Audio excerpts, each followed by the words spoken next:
Nggak mungkin dong, dua-duanya bener nggak mungkin dong. Nggak mungkin. Pasti ada satu salah yang satu. salah, ya kan? Nah, berarti yang salah yang mana? Tanya pendetanya. Kenapa? Oke, tadi kan umur, terus habis itu tempat. Tempat. Nah, sekarang yang satu lagi nih. Gimana nih? Gimana nih? Saya bukain. Oh iya. Nanti habis ini nanya boleh. Tapi ini satu lagi mau saya pengen kasih lihat. Kenapa hasianya beda umur ya? Ini jawabannya dari sini nih.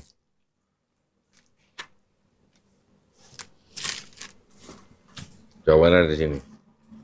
Ini namanya Study Bible MacArthur. Oke. Ya, kita buka. Dua Tawari. Udah mulai semangat nih. Dua Tawari. Karena kita nggak bisa Dua dan dua. Satu. Dua Tawari. Nah ini. Yang ini yang beredar sampai sekarang. Ini masih dipakai sama Masih gereja. dipakai. Ini baru terbit tahun kemarin.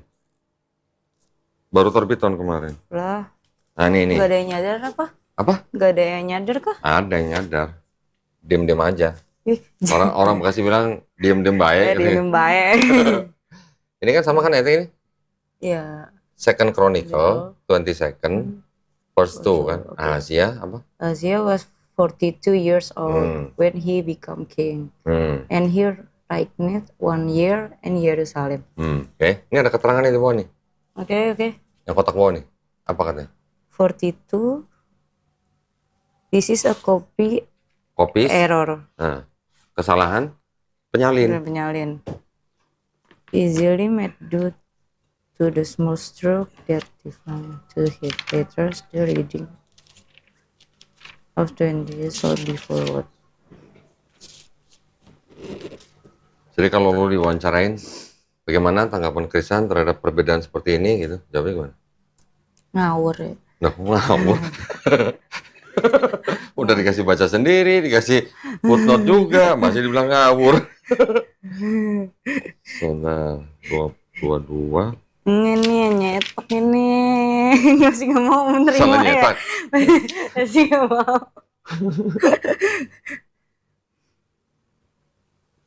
Coffee error.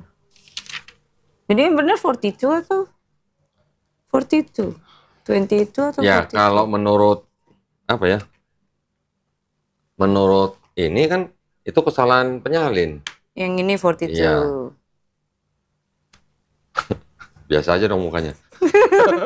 Bible sendiri gitu mukanya. Oh iya, nggak boleh ya. Nggak boleh dong, hormatin. Hormat mah hormat. Hormat. Benar. Oke. Sekarang buka lagi. Sendiri. Nggak jauh dari sini nih, nggak jauh dari sini.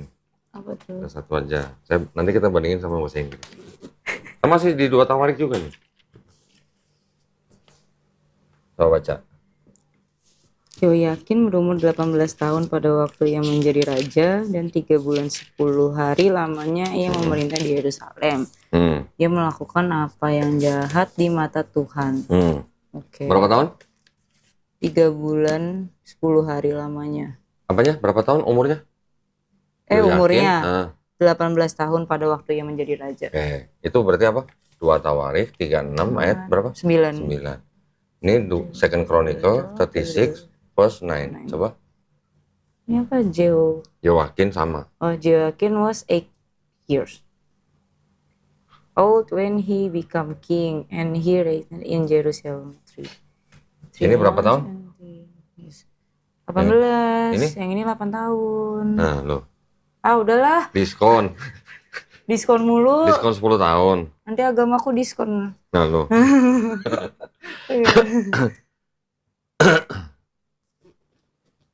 Ini gak ada kejelasan lagi error atau enggak? Ya, sebaik gini, kurang lebihnya gini.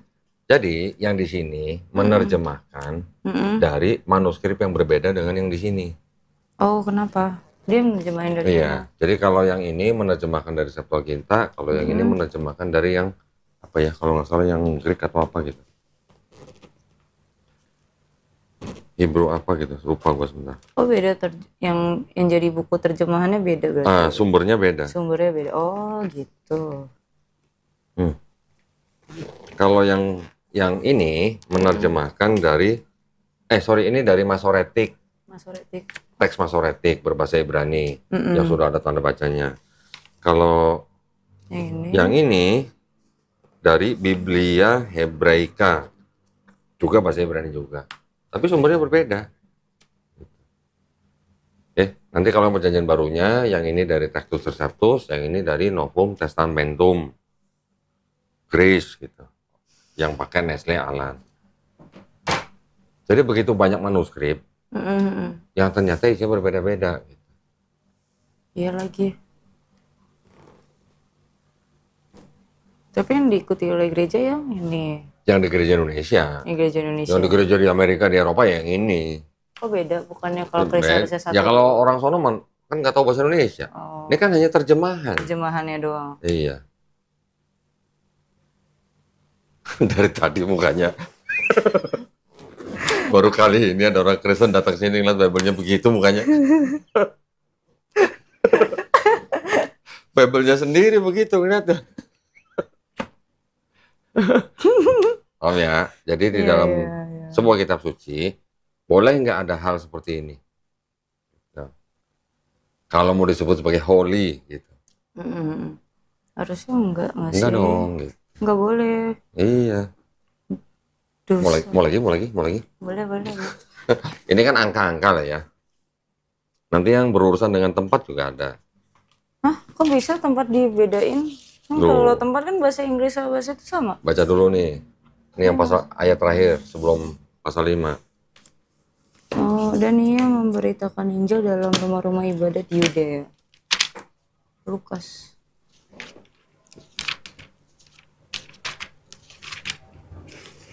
Coba baca dong, di mana? Yang 44. Dan ia memberitakan Injil dalam rumah-rumah ibadat di Yudea. Di mana? Di Yudea. Nih, baca ya. Nih yang 44. And he was preaching in the synagogue of Galilee. Kok ini Galilea? Ini Yudea. Sama nggak? Beda dong. Tahu nggak jaraknya Yudea sama Galilea? Sepertinya jauh. Berapa? Nggak tahu sih.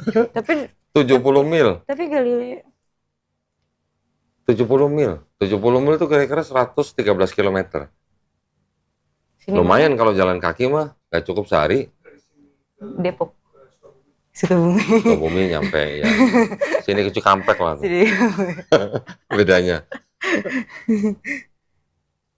Jadi kira-kira yang salah yang mana gitu. Gua nggak nanya yang benar ya, yang salah yang mana gitu. Yang salah. Nah, kan nggak mungkin dong, dua-duanya benar nggak mungkin dong. Nggak mungkin. Pasti ada salah satu. Ya kan? Nah, berarti yang salah yang mana? Tanya pendetanya. Kenapa? Tadi kan umur, terus habis itu tempat. Tempat. Nah, sekarang satu lagi nih. Gimana nih? Saya bukain. Oh iya. Nanti habis ini nanya boleh. Tapi ini satu lagi mau saya pengen kasih lihat.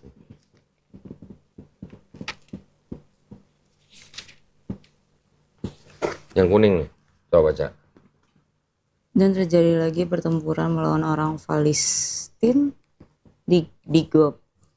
Elhanan bin Yare Oregim, orang Bethlehem itu menewaskan Goliat. Menewaskan siapa? Goliat. Terus? Orang Gad itu yang gagang tombaknya seperti pesa tukang tenun. Itu kan di 2 Samuel 21:19 ya? 21 iya 19 21 iya 19. Ya, coba ini. Sama kan? 2 Samuel 21:19. Coba baca. Again there was war at Gob with the Philistines. Jajarin aja, jajarin. Gini.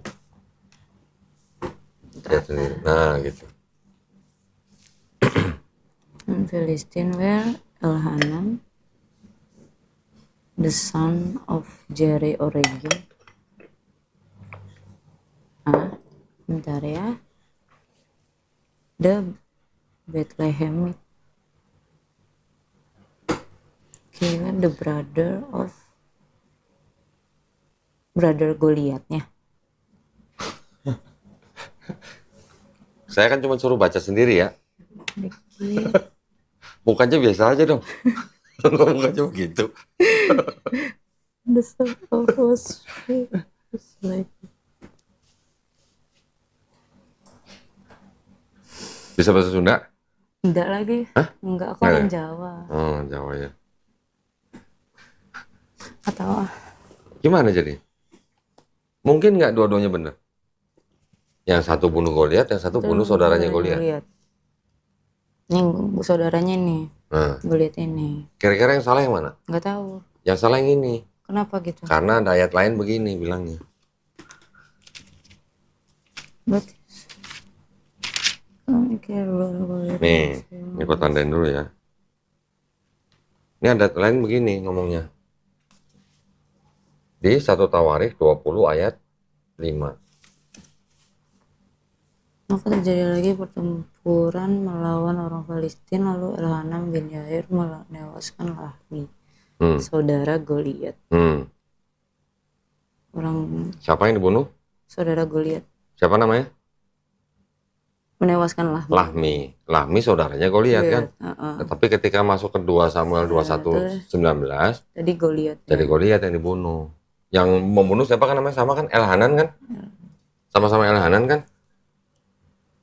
Iya, Nah, jadi yang benar yang ini karena di sini berani mengganti atau mengoreksi dengan kata-kata the brother of Goliath. Kalau yang di sini nggak dikoreksi sesuai dengan manuskrip aslinya. Gitu. Jangan ngambek gitu dong bacanya. Baca Bible sendiri ngambek. Ya ampun. Oke. Silakan kalau ada mau tanya. Mau tanya apa? Apa ya? Apa? Trinitas sudah jelas kan tadi kan? Udah. Ternyata ayatnya itu tidak asli. Berarti itu adalah pemikiran agama yang disisipkan. Maaf ya, aku buka. Udah kok ada lumayan lagi. Hah? Bentar ya. Oh, balik lagi berarti. Udah dikasih lihat Bible, giliran nanya udah beda mukanya. Jadi nanya nggak ya gitu kan? lagi. Kebaca banget sih Krisan. Kenapa? Kebaca banget sih mukanya. Gimana? Ntar lu boleh. Oh, boleh. Habisin dulu. Mau nanya apa tadi? Tapi gini, berarti kan itu kan satu tadi yang kita bahas yang tadi dulu ya. Itu kan tadi dia kata Koko kan diambil dari beda buku, Beda manuskrip. Tapi itu yang manuskrip itu diokein oleh Roma nggak sih? Diokein oleh Roma. Oh, gini. Ya kan, soalnya kan kalau Katolik kan itunya ke Roma kan pasti. Jadi kayak pertanyaanku tuh gitu, kayak kenapa nih bisa beda gitu. Tapi mereka kan satu, kita kan satu itu kan. Iya. Ya jadi Roma gitu. gereja itu kan nggak cuman Katolik doang. Iya sih. Ya, ada Roma, ada Katolik, ada Ortodok, ada Protestan. Nanti Ortodok ada yang Ethiopia, ada yang Yunani gitu. Iya. Itu perpecahannya bahasan lain lah ya. Itu panjang lah ya. Panjang itu. Yang paling utama gini dulu nih. Di dalam Bible-nya apa namanya? Krisan. Ada perjanjian lama, ada perjanjian baru. Oke. Yang perjanjian lama itu punya siapa? Tahu nggak? Enggak. Punya Kristen bukan? Enggak nggak sih dari Yunani? Yahudi nggak sih? Yahudi. Yahudi kan? Itu Nih dari sini nih. Dari Yahudi kan? Ini namanya kitab Tanakh. Oh. Tanakh ini isinya memang sama dengan perjanjian lama di situ, sama dalam arti kitab-kitabnya, ayat-ayatnya, ceritanya semua sama. Tetapi dari sini itu nggak langsung jadi itu, nggak langsung jadi perjanjian lamanya Kristen. Oke. Ini kan bahasa Ibrani. Yang bahasa Ibrani ini ditulis kira-kira tahun 450 sebelum Masehi. Berarti sebelum ada Yesus ini udah ada. Ya kan? Terus kira-kira di abad ketiga Yahudi kan itu. Ini punya Yahudi ya. Ini Yahudi, punya Yahudi ya. Ini ceritanya memang agak panjang lah kalau mundur ke belakang lah. Yang menyusun namanya Ezra. Oke. Ini kira-kira di abad ketiga sebelum Masehi, jadi beda kira-kira 150 tahun setelah ada ini, Oke. yang bahasa Ibrani ini diterjemahkan menjadi bahasa Yunani. Ya, kalau kitab ini namanya Tanakh, Tanakh itu adalah Torah, Nevi'im, Ketuvim, Torah 5 kitab Musa, Nevi'im kitab nabi-nabi, Ketuvim tulisan orang-orang bijak. Ini dari bahasa Ibrani diterjemahkan menjadi bahasa Yunani. Yang menerjemahkan, yang nyuruh adalah Raja Ptolemy yang di Mesir. Tadi kan saya sebut ya, Raja Ptolemy ya. Sebelum Masehi loh, berarti sebelum ada Yesus loh. Iya. Ya. Yang menerjemahkan siapa? 72 rabi-rabi. Tapi menerjemahkannya hanya yang 5 kitab Musa aja. Kejadian, Keluaran, Imamat, Bilangan, Ulangan. Oke. Sisanya, yang Yosua sampai Maleaki, itu menerjemahkan bukan 72 rabi-rabi itu, tapi orang-orang Yahudi di Alexandria Mesir, yang sudah hidup di dalam era Helenisme itu tadi. Oke. Jadi orang-orang Yahudi tapi yang sudah terpapar ajaran Helenisme. Jadi menjadi ini kitab Septuaginta ini, ya kan? Ini beredar terus nih sampai Yesus lahir, sampai Yesus nggak ada, sampai abad kedua, ketiga, keempat, baru ini menjadi Vulgata. Vulgata itu yang tadi saya bilang kitab dalam bahasa Latin. Nah, ya jadi ini terjemahkan menjadi bahasa Latin. Baru yang Latin itu menjadi perjanjian lamanya orang Kristen. Jadi anggap aja inilah, anggap aja ini. Paham. Orang Kristen itu kan punya kitabnya kan dari yang perjanjian baru aja. Yang Matius sampai Wahyu. Ini yang Septuaginta digabung dengan perjanjian baru. Inilah kitabnya orang Kristen. Jadi ini. Nah, sekarang masalahnya di mana? Ada masalah apa kalau dari sini ke sini terus menjadi kitab orang Kristen? Masalahnya di mana? Masalahnya adalah di sini orang Yahudi bilang tidak ada nubuat buat Yesus, satupun nggak ada, nihil. Tetapi orang Kristen ketika menjadikan yang bahasa Yunani menjadi perjanjian lamanya orang Kristen, di dalam kitab yang Yunani itu penerjemahannya sudah diresensi. Diresensi itu artinya dirubah-rubah lah, diubah sesuaikan. Mungkin nggak banyak, sedikit lah.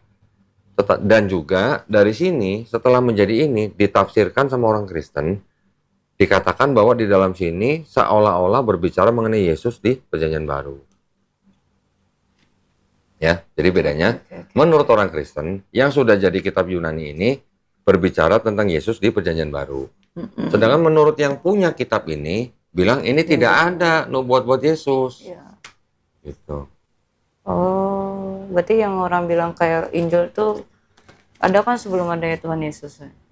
Apa? Ini Alkitab kan. Yang ini aja yang sebelum ada Yesus. Kalau ini sesudah Yesus nggak ada. Perjanjian baru. Cuma perjanjian baru. Aku pernah dengar kayak Injil ini kan sebelum ada Tuhan, terus makanya dia diceritakan dalam perjanjian lama gimana caranya Tuhan turun dan lain-lain. Nah, itu yang disebut dengan nubuat kan. Mereka berdasarkan ini karena ini penerjemahannya sudah diresensi. Padahal di sebelumnya nggak ada. Di sininya kalau orang Kristen nanya ke orang Yahudi, ada nggak nubuat Yesus di sini? Nggak ada sama sekali. Mau contoh? Boleh. Pernah dengar nggak? Yesus sudah dinubuatkan. Yesus disebut sebagai penasehat ajaib, Allah yang perkasa, Bapa yang kekal, Raja damai. Pernah dengar? Pernah. Adanya di sini. Ini sudah terjemahan aja nih ya, biar gampang. Nanti ini bukti nyata ini.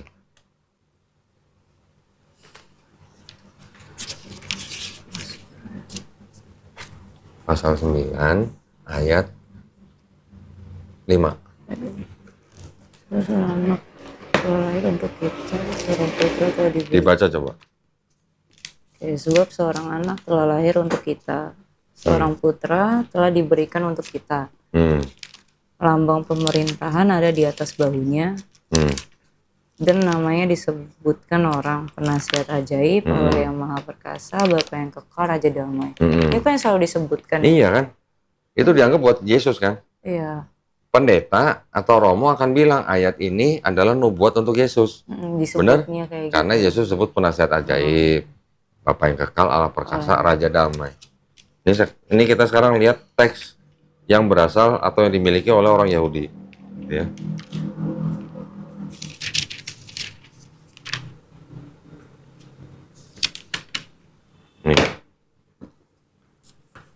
Ini yang Yahudi punya. Yesaya Yesaya. 9 ayat. Kalau yang di sini ayat berapa nih? Ayat 5 kan? uh-uh. Katakan apa? For a child has been born. to us. Kalau has been born itu sudah lahir atau mau lahir? Sudah Sudah kan? lahir. Terus apa? Us A son has been given to us and and the apa? The dominion. Apa? Ya, the dominion. Dominion will rest on his shoulder. The Nah, wondrous. perhatiin nih. The wondrous advisor, mighty God, eternal Father, called. Siapa? Hezekiah. Hezekiah ini siapa? Raja Hezekiah. Raja Israel. Namanya Hezekiah. Memanggil Hezekiah apa? Name kan? Name Shalom. Atau apa? Raja. Raja damai. Coba diperhatikan apa namanya? Penerjemahannya. Kira-kira penerjemahannya sama nggak? Anggap aja yang nama Hezekiah itu nggak ada. Kira-kira sama nggak penerjemahannya dengan ini? Sebentar ya. Nah, ini belajar bahasa dikit nih. Seorang anak terlahir. Sanggup.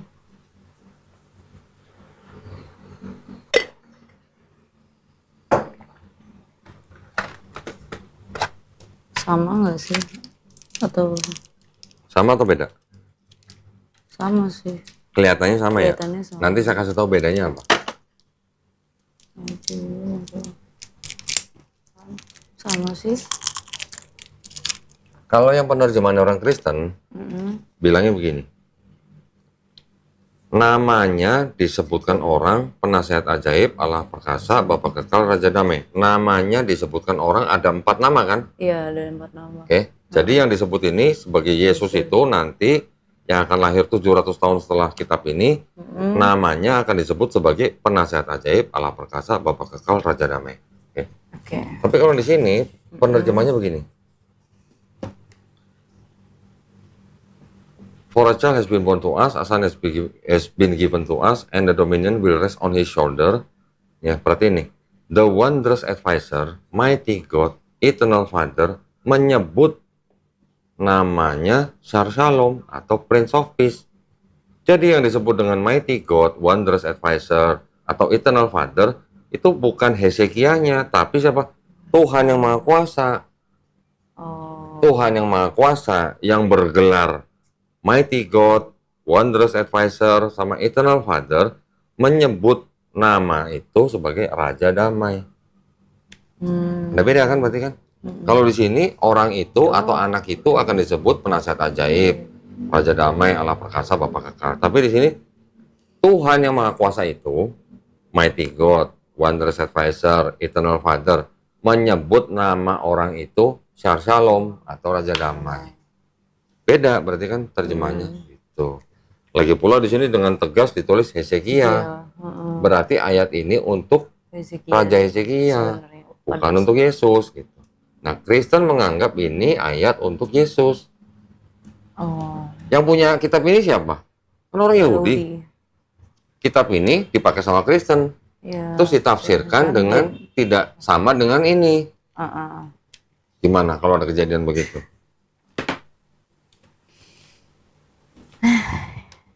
Ambil napas panjang. Oke. Sedangkan pernah nggak dengar di seluruh perjanjian baru Yesus disebut penasihat ajaib, Yesus disebut Allah perkasa, Yesus disebut Bapa yang kekal, Yesus disebut Raja damai. Ada nggak dari Matius sampai Wahyu Yesus disebut 4 nama ini? Kayaknya enggak deh. Nggak ada. Cuman dia. Nah, jadi itu apa ya kalau boleh dikatakan apa ya? Angan-angan gitu. Angan-angan Kristen yang menganggap bahwa Yesus sudah dinubuatkan di perjanjian lama dan digenapi di perjanjian baru. Oke. Nanti ada lagi begini. Di sini ada ayat begini. Yesaya 7:14. Sebab itu Tuhan sendirilah yang akan memberikan kepadamu suatu pertanda. Sesungguhnya seorang perempuan muda mengandung dan akan melahirkan seorang anak laki-laki, dan ia akan menamakan dia Immanuel. Ya kan? Orang Kristen bilang ini nubuat buat Yesus.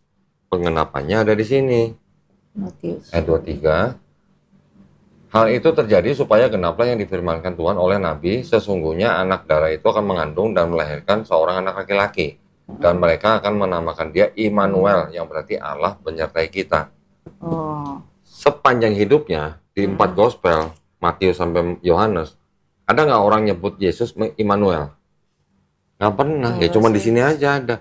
Karena ini mengutip tadi, Yesaya 7:14. Sedangkan, yang Yesaya 7:14 itu, menurut orang Yahudi, ini sudah digenapi. Digenapinya di sini.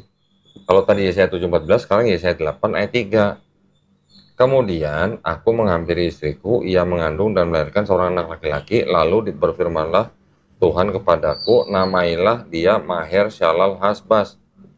Siapa ini? Ini adalah anak kedua daripada Nabi Yesaya. Siapa wanita muda yang mengandung? Istrinya Yesaya. Nah, di sini kan perempuan muda bilangnya. Tetapi yang di sini, yang di bahasa Inggris, ini bahasa Inggris, beda.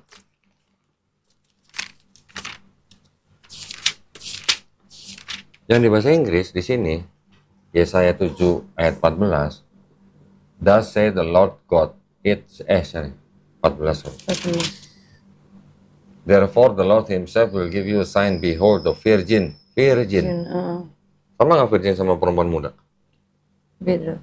Beda. Kalau orang jujur ditanya, sama nggak perawan sama perempuan muda? Pasti bilangnya beda. Beda. Perempuan muda belum tentu perawan.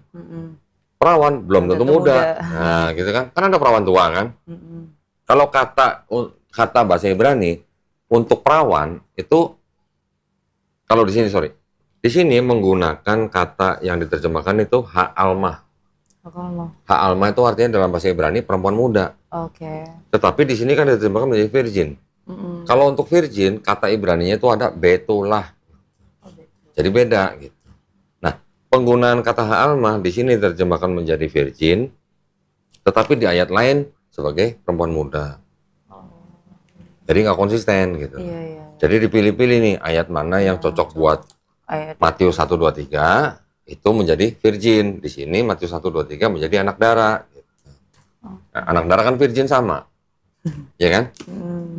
Ya, jadi yang saya bilang tadi di resensi, nah yang di resensi adalah yang setelah menjadi ini. Oh, yang itunya. Ini yang di resensi. Kata yang di sini disebut tadi sebagai ha'almah diterjemahkan di sini menjadi kata bahasa Yunani itu parthenos. Tapi ketika ha'almah di ayat lain diterjemahkan ke bahasa Yunani menjadi apa? Neanis. Nah, jadi yang parthenos cuma di ayat itu. Karena mereka mau pengen ayat itu disebut atau dianggap sebagai nubuat untuk Yesus. Oke.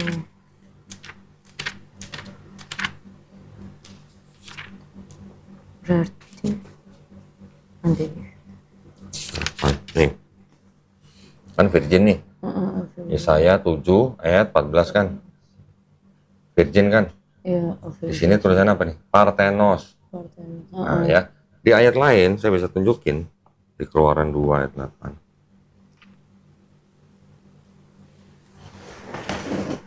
Di sini kata yang sama, jadi young woman. Di sini jadi neanis. Nah, jadi kata parthenos tadi adalah pilihan daripada bapak-bapak gereja pada saat meresensi ini. Kata-katanya. Kata-katanya. Supaya apa? Supaya sama dengan Matius 1 ayat 23. Oke. Nah, itu sejarah daripada kitabnya orang Kristen. Jadi yang perjanjian lama itu sebenarnya bukan punya orang Kristen.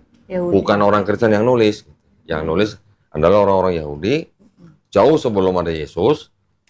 Setelah menjadi kitab ini, baru ditambahin dengan kitabnya orang Kristen, khusus yang perjanjian baru, barulah ini menjadi kitabnya orang Kristen. Makanya that's why Kristen lebih banyak. Jadi kalau ini dikasih ke orang Yahudi suruh baca nih, mau nggak? Nggak mau. Buang. Gitu. Aslinya tuh begitu. Oke. Tapi benar nggak sih? Kok kayak ada Injil Barnabas itu nggak dimasukin? Masukin ke sini? Enggak. Karena katanya Yang disebut beda. dengan Injil Barnabas, saya terpaksa nyebut Injil Barnabas nih. Sebenarnya bukan Injil yang menurut saya ya. Oke. Yang disebut dengan Gospel of Barnabas itu ada 3. Ada Oh. Epistle of Barnabas, ada Acts of Barnabas, baru nanti ada Gospel of Barnabas. Kalau Epistle of Barnabas abad kedua, Acts of Barnabas abad kelima, Gospel of Barnabas abad ke-16. Coraknya udah jauh banget gitu. Oke. Yang disebut dengan yang Acts of Barnabas, Gospel of Barnabas yang di abad ke-16 itu sebenarnya adalah terjemahan. Oke. Terjemahan daripada yang disebut dengan Gospel, tapi yang nulis bukan orang Kristen. Dipercaya yang nulis adalah orang Islam. Ya katanya isinya sama kayak di Quran, ya. Dikatakan bahwa Nabi Isa bilang nanti akan ada nabi yang akan datang namanya Ahmad. Kan mirip dengan Quran. Iya. Tapi di bukunya apa namanya Gospel of Barnabas itu ternyata juga ada yang tidak sesuai dengan akidahnya orang Islam. Oh. Yang ditulis apa? Kalau yang di Gospel of Barnabas ditulisnya itu adalah yes, yang Al-Masih itu bukan Isa, tapi Nabi Muhammad SAW. Kenapa? Nah, kalau di Quran yang disebut sebagai Al-Masih kan Nabi Isa, bukan Nabi Muhammad SAW. Gitu. Jadi kan tidak sesuai. Iya. Makanya saya tidak pernah mau pakai Gospel of Barnabas. Oh. Karena tidak sesuai. Kalau yang Epistle of Barnabas sama Acts of Barnabas itu memang tidak masuk dalam Bible. Karena dianggap itu adalah sebagai perjalanan orang yang namanya Barnabas. Yang dianggap sebagai orang yang soleh yang berteman dengan Paulus. Iya. Yang pertama kali ketika mereka tinggal di Antioquia selama setahun, Paulus dan Barnabas dan pengikut-pengikutnya disebut sebagai Kristen. Aku sempat bingung tuh pas baca. Jangan bingung, jangan mikirin tentang Gospel of Barnabas. Oh. Kalau di dalam Kristen menolak, Islam juga menolak kok. Oh, itu Islam juga menolak Gospel of Barnabas. Itu bukan bagian dari tradisi Islam gitu. Oh, ditentang. Iya, kita juga tidak menerima Gospel of Barnabas itu. Bukan bagian dari Islam. Berarti waktu Yesus ada tuh dia ngajarin agama apa? Ini pertanyaan yang bagus banget nih. Sebagai orang Katolik nanya, jadi yang diajarin Yesus itu agama apa? Yesus nggak pernah ngajarin agama Katolik. Kan dia ngajarin kita buat percaya sama Allah kan. Nah, baca aja ya. Baca aja ya. Kan Yesus pernah dicobain nih sama iblis. Oh, yang ini tahu aku. Iya kan? Nonton aku. Nah, ini kan bilangnya apa? Maka berkatalah Yesus kepadanya, "Nyala iblis, sebab ada tertulis, engkau harus menyembah Tuhan Allahmu dan hanya kepada Dia sajalah engkau berbakti." Nah, di sini disebut Tuhan Allah. Berarti Yesus siapa? Tuhan Allah ini siapa maksudnya? Iya, Yesus bukan? Dia nyebut itu berarti bukan dong? Bukan. Yang dia maksud adalah yang disebut dengan Bapa. Kan? Iya. Sekarang kira-kira nih, gua mau nanya. Yesus dicobain sama iblis. Kira-kira iblis tahu nggak Yesus itu Tuhan?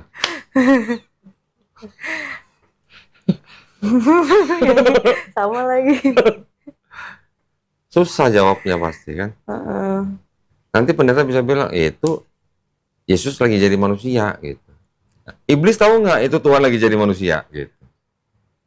Kan dikejar terus. Iya, makanya. Kalau nabi manusia dicobai iblis, wajar nggak?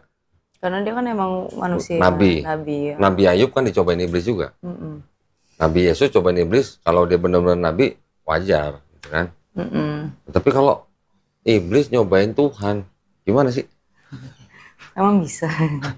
Kan yang menciptakan iblis siapa? Tuhan sendiri. Masa iblis mencoba yang menciptakan dia kan nggak mungkin.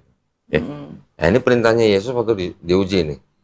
Suruh siapa? Nyembah Bapa. Suruh nyembah Yesus nggak? Enggak. Ke Tuhan Allahmu kan.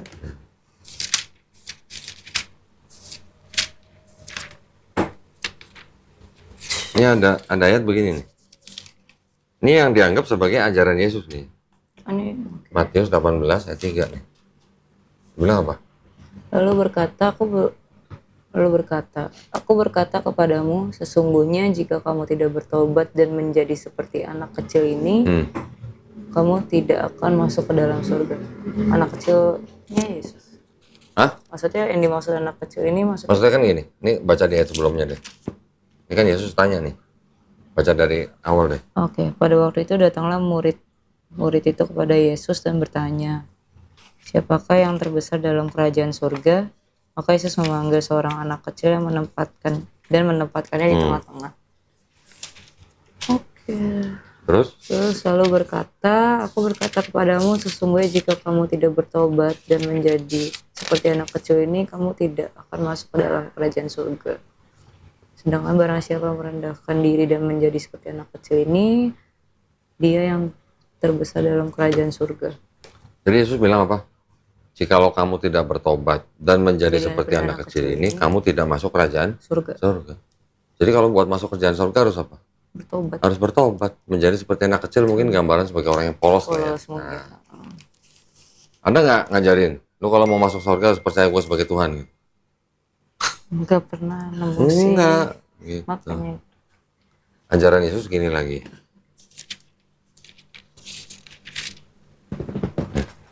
Cuma dua, tiga nih. Ayat 1, 2, 3 lah. Buset. Maka berkata Yesus kepada orang banyak dan kepada murid-muridnya, katanya, ahli-ahli Taurat dan orang-orang Farisi telah menduduki kursi Musa.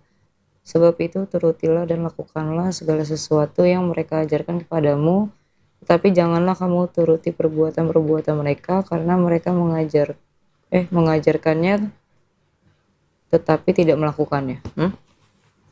Jadi Yesus nyuruh orang-orang bangsa Israel untuk apa? Mengikuti ajaran Taurat. Ajaran orang-orang Farisi kan? Orang-orang Farisi itu mengajarkan Taurat.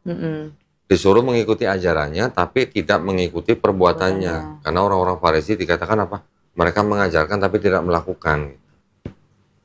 Yesus nyuruh orang mengikuti ajaran orang Farisi. Orang Farisi ngajarin Taurat. Berarti kan Yesus ngajarin orang-orang untuk mengikuti ajaran Taurat. Iya. Sedangkan Paulus bilang apa? Ngikutin ajaran Yesus. Enggak.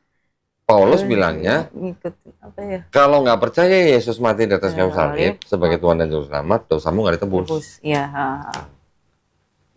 Beda kan? Itu yang ini kan, padahal Yesus bilang kita cukup mengampuni saja. Iya, ada. Maka dosanya akan terampuni. Kan Yesus ngajarin doa Bapa kami. Iya. Masih ingat dong? Coba bacain.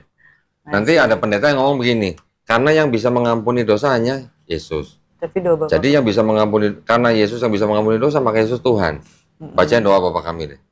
Bapa Masih ingat kami gak? yang ada di surga, dimuliakanlah namamu, datanglah kerajaanmu, jadilah kehendakmu di atas bumi seperti dalam surga. Berilah kami rezeki pada hari ini dan ampunilah kesalahan kami, seperti kami pun mengampuni yang bersalah kepada kami. Seperti kami pun mengampuni yang bersalah. Berarti kami siapa? Kita kan? Kita bisa mengampuni juga orang lain kan? Nah, terus apa bedanya Yesus mengampuni juga dosa orang lain? Kita juga diajarin, kita minta ampun kepada Bapa, sama seperti kami juga mengampuni orang lain. Doanya jadi nggak ada yang istilahnya apa sih? Nggak ada yang big deal gitu loh. Iya. Kalau soal mengampuni, kita juga bisa mengampuni, dong. Kita juga diajarin doanya seperti itu.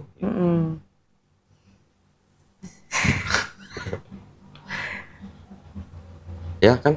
Iya. Terus ada lagi pertanyaan. Coba. Kayak kan habis Yesus di situ kan ada agama-agama lain nih, ya kan? Kayak maksudnya agama Katolik, Protestan dari Martin Luther, terus habis itu ada yang lain. Terus kayak misalnya ke Protestan deh, gitu. Ketika Protestan ada, Yesus membenarkan nggak sih, atau ada memunculkan sabda nggak sih? Ya kan gitu? Nggak ada Yesus waktu Protestan muncul. Iya sih, maksudnya tahu nggak Protestan muncul tahun berapa? Atau abad berapa? Lupa lagi. Abad 16. Yesus sudah nggak ada di abad pertama. Ini abad 16 baru muncul Protestan. Ya kan misalnya kan bisa aja muncul sabda yang kayak di cerita itu, habis itu kan kayak aku mikir kan kayak apa karena saking banyaknya agama yang muncul setelah Yesus lahir, terus makanya muncul Nabi Muhammad atau gimana? Yesus adalah seorang Yahudi. Berarti dia pasti menjalankan hukum Taurat. Berarti agamanya apa? Ya agamanya paling ibaratnya bisa dikatakan secara institusi Yahudi, tetapi secara keyakinan atau akidah, Yesus ngajarin Trinitas nggak? Enggak.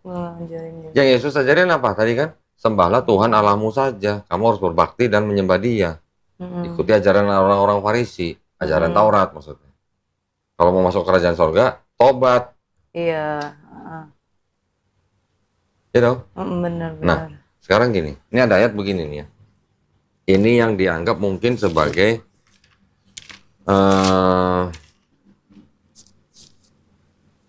apa ya, syahadat lah ya, boleh dikatakan syahadat, pengakuan gitu, pengakuan Yesus gitu. 17 ayat 3. Inilah hidup yang kekal itu ya. Hidup kekal maksudnya apa? Akhirat lah ya. Akhirat, Ya, terus yaitu mengenal bahwa mereka mengenal Engkau siapa engkau? satu-satunya Allah yang benar, dan mengenal Yesus Kristus yang telah Engkau utus. Engkau siapa nih maksudnya? Yesus ya. Bukan dong. Yang mana sih? Yang engkau dengan huruf E besar itu. Berarti Allah dong. Bapak. Bapak kan, yang di atas. Sebagai apa? Satu-satunya? Satu-satunya Allah yang benar. Satu-satunya. Ada dua-duanya nggak? Enggak. Nah. Enggak Terus, tiga juga. Enggak tiga juga. Udah pinter. Terus habis itu apa? Dan mengenal Yesus Kristus yang telah Engkau utus. Berarti kan diutus oleh Bapa kan. Kalau utusan berarti apa? Nabi bukan? Ya Nabi. Apa sih nganggepnya itu ya? Bener dong, utusan itu ya Nabi kan? Nabi ya. Sekarang ada bilang begini. Ayat 16 nih. 16. Aku berkata kepadamu, sesungguhnya seorang hamba tidaklah lebih tinggi daripada tuannya, ataupun seorang utusan daripada dia yang mengutusnya. Ya berarti benar Nabi. Jadi seorang utusan tidak lebih tinggi daripada yang mengutus kan? Gimana ceritanya kalau begitu? Sedangkan Yesus ngaku Nabi nggak? Kenapa? Yesus sendiri di Bible, Yesus ngaku sebagai Nabi nggak? Jadi yang diutus kan soalnya oleh Allah. Ya itu ya, utusan. Tapi dia sendiri ngaku nggak kalau dia Nabi? Hah? Ngaku nggak sih? Ngaku. Nih ayat ini. Dia ngaku Nabi kan? 13 57. Markus ini nih. Matius 13 57. Lalu mereka kecewa dan menolak dia, maka Yesus berkata kepada mereka, seorang nabi dihormati di mana-mana kecuali di tempat asalnya. Oh ya. Siapa ini maksud seorang nabi? Yesus dong berarti. Nah, Yesus sendiri. Maksudnya kan itu kan Yesus sendiri yang apa? Dia bilang. Iya. Seorang nabi dihormati di mana-mana kecuali di kotanya sendiri. Berarti termasuk Yesus nggak? Termasuk Yesus. Ini Yesus berarti kan menggambarkan dia seorang nabi.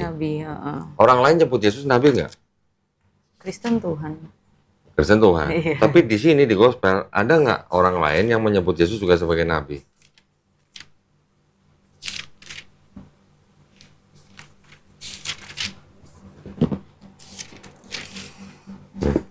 Hmm. 19. Kata perempuan itu padanya, Tuhan nyata sekarang padaku bahwa engkau seorang nabi. Nabi kan? Jangan bingung sama kata Tuhannya. Iya. Ya. Ini ada Bible yang ngomongnya begini. Perjanjian baru. Ini juga sama perjanjian baru nih. Sama-sama LAI nih. Coba. Kata perempuan pada ya Tuhan, tentunya engkau adalah seorang nabi. Apa? Engkau adalah seorang Tuhan nabi. apa Tuhan? Tuhan. Ini? Tuhan. Sama nggak Tuhan sama Tuhan? Beda lagi. Beda dong. Ini LAI juga loh. Tuh. Oh iya. Ya, ini juga LAI kan? Sama-sama LAI, ayat yang sama, yang satu Tuhan, satu Tuhan. Ini yang tadi kan 74. Ini 2023 nih, lihat nih. Beda lagi kah? Ini yang tahun terakhir nih, coba lihat baca. Kata perempuan itu pada Tuhan nyata sekarang. Tuhan apa Tuhan? Tuhan.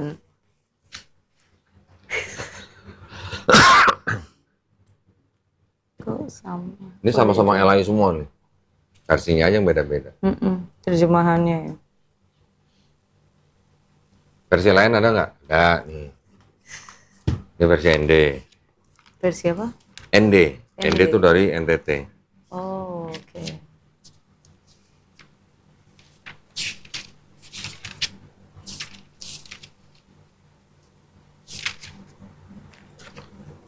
Ujar wanita itu Tuhan juga.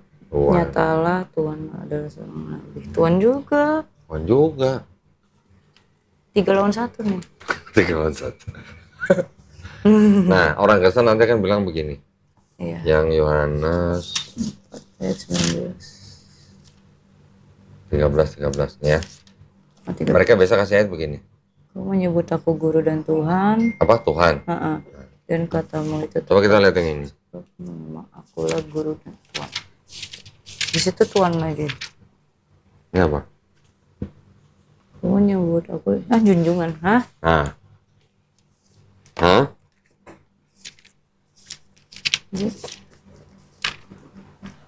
Di sini apa? Jauh kali. Oh, anggap aku guru dan Tuhan. Sama gak sih Tuhan sama Tuhan? Beda dong. Dulu sama. Dulu sama. Nah, jadi kayak Tuhan ditambahin H jadi Tuhan. Dulu maknanya sama. Oh. Sama kayak embus sama dikasih H jadi hembus. Oh, bahasa KBBI ya kayak gitu. Tahu gitu misalnya. Tahu. Gitu. Tapi sekarang maknanya Tuhan sama Tuhan tuh beda. Nah, sekarang kalau bahasa Inggrisnya God diterjemahkan ke bahasa Indonesia jadi apa? Tuhan. Tapi kalau di sini jadi apa? Allah. Nah, kata Lord bahasa Inggris diterjemahkan bahasa Indonesia jadi apa? Lord. Tuhan. Tapi ya, di sini jadi apa? Tuhan. Gitu. Ya Tuhanku. Iya benar. Ya kan? Jadi kalau God harusnya jadi Tuhan, tapi yang Tuhan ini dipakai untuk yang Lord. Sedangkan God ini di bahasa Indonesia jadi Allah. Gitu. Nah, sedangkan di bahasa Inggris ada nggak kata Allah? Nggak ada. Kenapa ada kata Allah di Bible? Kenapa? Hah? Buat mendekati umat Islam. Oh. Karena umat Islam nama Tuhannya adalah Allah. Oke. Begitu. Break dulu. Ntar aku mau ada pertanyaan. Berarti apa tadi? Ya, boleh bahas kayak yang mau ke Nabi Muhammad gak sih? Apa? Aku kepo tentang Nabi Muhammad ya. Nabi Muhammad SAW, kenapa? Kayak, karena aku sempat berpikir pemikiran sendiri ya ini ya. Tapi kayak ini kan setelah Yesus kan banyak agama dong gitu kan. Yang tadi aku bilang kayak agama Kristen dan lain-lain. Iya.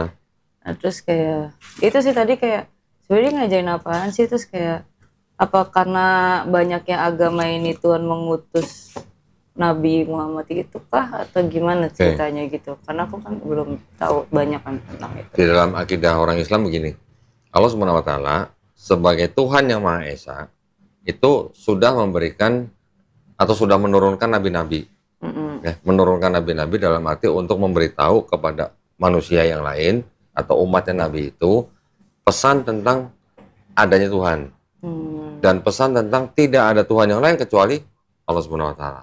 Itu pesannya ya. Jadi kalau di Islam kita memandang dari mulai Nabi Adam alaihissalam, Adam tuh Nabi menurut Islam. Oke.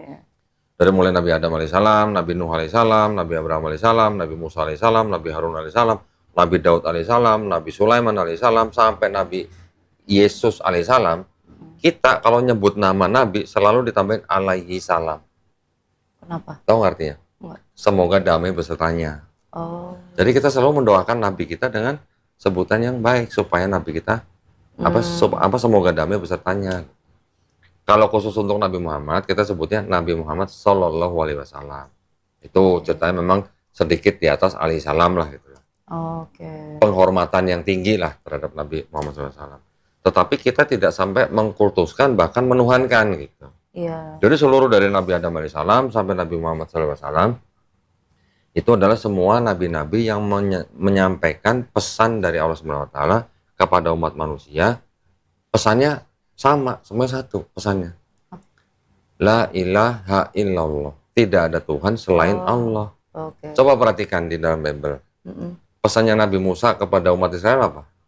Shema Israel, Adonai Elohenu, Adonai Ehad. Dengarlah hai bangsa Israel, Tuhan Allah kita, Tuhan itu Esa. Sama dong? Sama-sama. Itu kalau diterjemahkan ke dalam bahasa apa? Arab. Ya jadi gini, Kul huwallahu ahad. Di Quran ada begitu ayatnya. Surat Al-Ikhlas. Ayat yang pertama. Qul huwallahu ahad. Katakanlah bahwa Allah itu adalah Esa, Maha Esa. Di sini Adonai Eloheinu, Adonai Ehad. Ehad, Ahad sama. Ehad bahasa Ibrani, Ahad bahasa Arab. Beda bahasa. Cuman beda Tapi bahasa. artinya Pesannya sama. pesannya sama. Semua nabi-nabi di dalam Bible, dari mulai, kalau di Kristen kan yang dianggap nabi kan mulai dari siapa ya? Mungkin Abraham kali ya. Iya, udah. Abraham sampai ke, anggaplah Yesus lah. Yesus juga nabi juga kan, ngaku nabi juga. Nabi. Pesannya kan sama. Tidak ada Tuhan yang lain kecuali Allah. Nah, kalau orang Kristen nyebutnya Yahweh, Yahweh ya. ya kan? Pernah dengar? Benar-benar. Tapi orang Yahudi nggak mau nyebut Yahweh. Kenapa? Karena di Yahudi itu mereka mengenal Tuhan itu punya 7 nama. Ya, 7 nama itu adalah Eloh, Eloah, Elohim, ya, kemudian El Shaddai, kemudian Yod He Vav He, pernah dengar? Belum. Ini. Terakhir baru Zebaot. Nah, yang dianggap paling kudus adalah yang Yod He Vav He. 4 huruf dalam bahasa Yunani, Yod He Vav He. 4 huruf ini disebut sebagai tetragrammaton, 4 huruf suci gitu. Orang Yahudi untuk menyebut itu nggak berani nyebut dengan sebutan macam-macam. Mereka tidak diperbolehkan menyebut nama itu dengan sembarangan. Yang boleh nyebut nama itu hanya imam yang besar. Imam besar, Kohen Gadol, itu pun hanya di dalam suatu upacara yang sangat sakral setahun sekali. Di dalam kemah perjanjian gitu istilahnya. Ya. Jadi orang Yahudi kalau mau menyebut yang 4 huruf itu, mereka menggantinya dengan sebutan Adonai. Adonai itu kalau dalam bahasa Arab itu artinya Rob. Nah, tahu lah ya Rob ya, Tuhan artinya. Atau Hashem. Hashem itu artinya nama itu, gitu. Sang nama gitu. Jadi mereka nggak boleh sebut nama Yod-Heh-Vav-He dengan sembarangan, tapi mereka menggantinya dengan Adonai atau Hashem. Siapa yang menciptakan kata Yahweh? Orang Kristen. Baru di abad ke-16. Bukan Yahudi ya? Bukan, Yahudi tidak mau nyebut Yahweh, itu nggak mau. Yang menciptakan kata Yahweh itu adalah seorang Kristen bernama Jean Brardus di tahun 1567. Baru ada nama-nama Yahweh. Yang menggunakan bukan cuma orang Kristen aja, tapi juga orang termasuk orang Saksi Yehova juga pakai. Nah, orang Yahudi tetap nggak mau sebut Yahweh, nggak mau. Gitu ya. Nah, pesan-pesan semua yang sama itu di dalam Islam kami anggap sebagai apa? Sebagai pesan yang berasal dari satu pencipta. Karena sama. Karena sama sumbernya. Ya. Bahkan Yesus sendiri di dalam Perjanjian Baru di Markus 12:29 dia juga mengulang pesannya Musa. Oh iya. Kan dia ditanya, hukum apa yang terutama? Dia jawabnya kan apa? Dengarlah ya bangsa Israel, sama. Adonai Eloheinu, Adonai Ehad. Ayat 29. 29. Ya, Yesus hukum yang terutama ialah dengarlah, hai orang Israel, Tuhan Allah kita, Tuhan itu Esa. Sama dong yang sama dengan Ulangan 6 ayat 4 di sini. Ulangan 6 ayat 4. Ini yang dikatakan oleh yang dianggap sebagai Nabi Musa. Ulangan 6 ayat 4. 6 ayat 4. Ini 4 ayat 4. Dengarlah ya orang Israel, Tuhan itu Allah kita, Tuhan itu Esa. Nah, sekarang kira-kira Abraham atau Nabi Abraham pernah nggak ngajarin Tuhan itu Trinitas gitu? Nabi Musa pernah nggak ngajarin Tuhan itu Trinitas? Enggak dong. Apa? Tiba-tiba Kristen menjadi Trinitas. Nah, sekarang di dalam Perjanjian Lama yang sudah diambil oleh Kristen ini, yang dari Yahudi itu, kita bisa memahami sekarang konsep Tuhannya kayak gimana. Kan satu ini kan, Tuhan itu Esa. Terus ada konsep begini nih. Ini penting banget nih. Kelihatannya mungkin sepele, tapi kalau dibandingkan dengan Perjanjian Baru, ini sama sekali berbeda nih. Katakan apa? Allah bukanlah manusia sehingga ia berdusta. Terus bukan anak manusia sehingga ia menyesal. Masakan ia berfirman dan tidak melakukannya, atau berbicara dan tidak menepatinya. Allah bukan manusia. Allah bukan anak manusia. Tambahin lagi.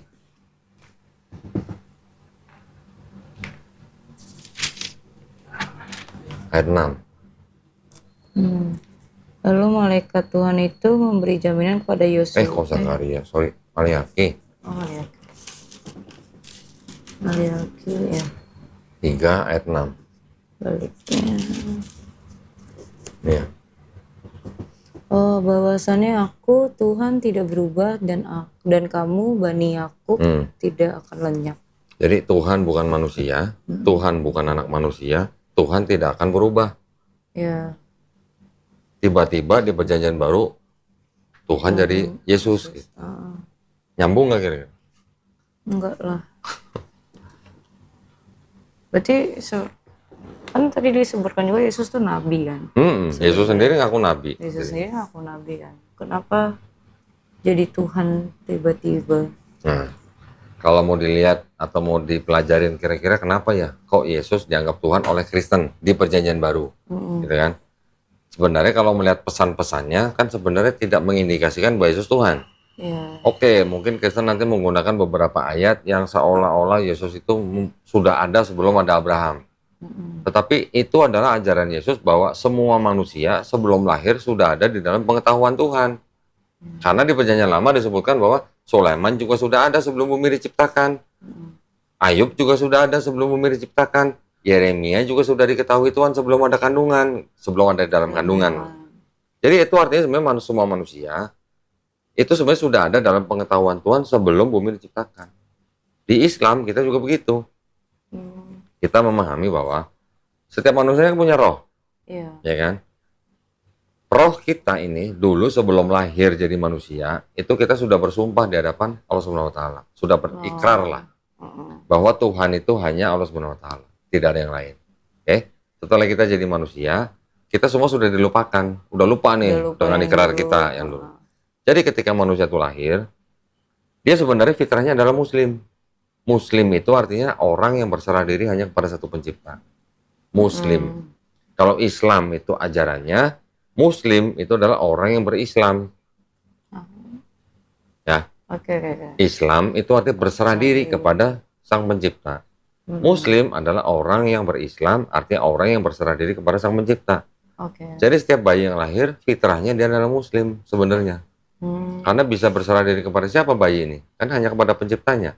Oke, dalam hal ini diwakili orang tuanya. Ketika bayi itu lahir besar, dia menjadi Yahudi, Kristen, Majusi, karena orang tuanya. Betul? Jadi Katolik dulu siapa? Orang tua kan?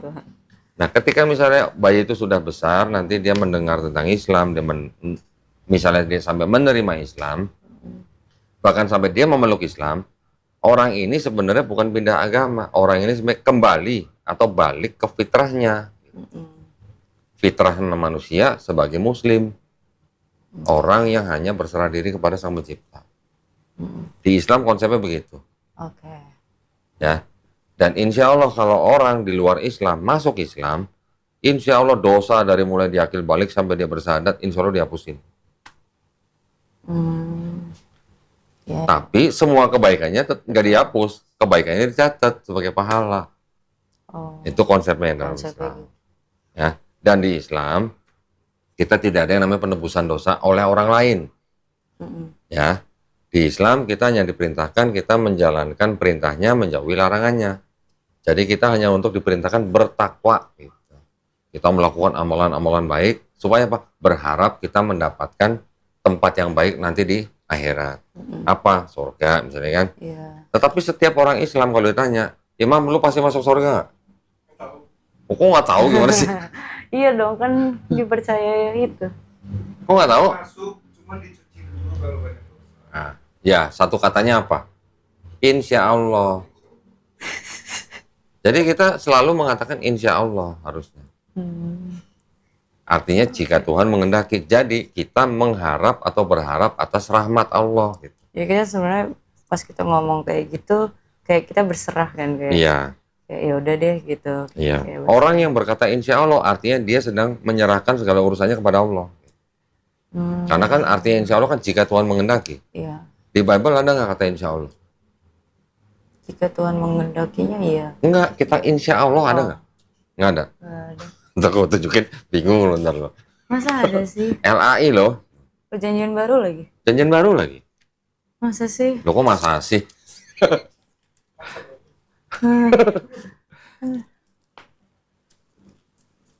Waduh, kok lecek ini? Ya, bukan aku loh. Ayat 15. Seharusnya kau berkata, Kaget ya. kami akan hidup dan akan berbuat begini atau begitu. Insya Allah. Berkata apa? Itulah pokoknya. Ada lagi yang Bible zaman dulu juga ada kata begitu nih.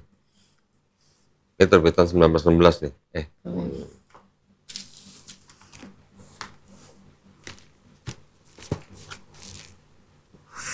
Boleh loh. Udah tahu aku. Berarti Allah dalam ini dan Allah dalam agama Islam tuh sama nggak sih? Kalau di dalam Bible, kata Allah itu sebenarnya bukan nama pribadi, Oke. tapi sebutan umum. Sebutan umumnya. Contoh, Presiden Jokowi.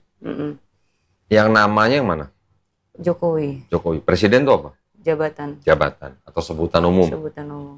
Begitu juga di Bible. Kata Allah itu bukan nama, tapi sebutan umum. Sebutan untuk Tuhan yang Maha Iya. Esa itu. Emang udah tahu bedanya Allah sama Tuhan? Belum kan? Kan tadi saya jelasin di awal. Tuhan itu artinya sesembahan yang berkonotasi sang pencipta. Allah atau Allah itu adalah nama Tuhan dalam bahasa Arab. Namanya Tuhan. Namanya tuh Allah. Allah. Kalau di dalam Islam gitu. Tapi itu juga masuk dalam KBBI.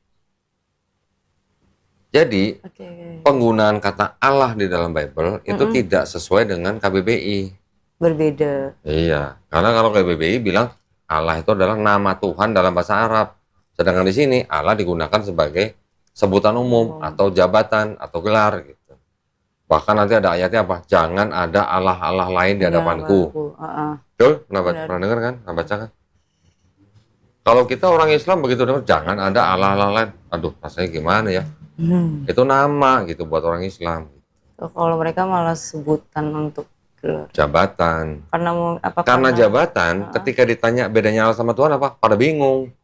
Iya, Pada bingung. Yang bisa jelasin nanti mungkin pendeta dan itu juga asumsi sebenarnya. Karena penjelasan pendeta tidak sesuai dengan KBBI. Nah, Kristen Arab iya. menyebut kata Allah itu untuk nama, bukan untuk jabatan. Yahudi Arab menyebut kata Allah juga sebagai nama, bukan sebagai jabatan. Mereka menerjemahkan yang 4 huruf tadi, Yod, He, Vav, He, ke dalam bahasa Arab menjadi kata Allah. Nah, jadi yang beda cuman Indonesia sama Malaysia doang. Oh, 2 negara. Cuman 2. Tapi di Malaysia juga nggak semua negara ya, nggak semua negara bagian. Daerah. Nih, tahun berapa nih? Apa kata ini? Waduh. Melainkan patutlah kamu berkata demikian, insya Allah. Dan kamu ada janji kami, maka kami hendak membuat ini atau itu. Ini Bible cetakan 1916. Sangat lama. Kakek kita aja belum lahir.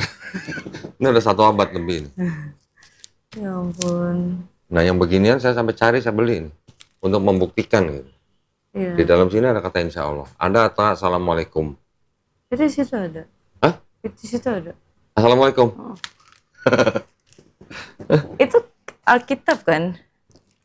Ya bisa. Dari teman, karena sering lihat teman sholat, sering lihat teman ngaji. Saya pergi dari rumah, saya udah bulatkan hati untuk masuk ke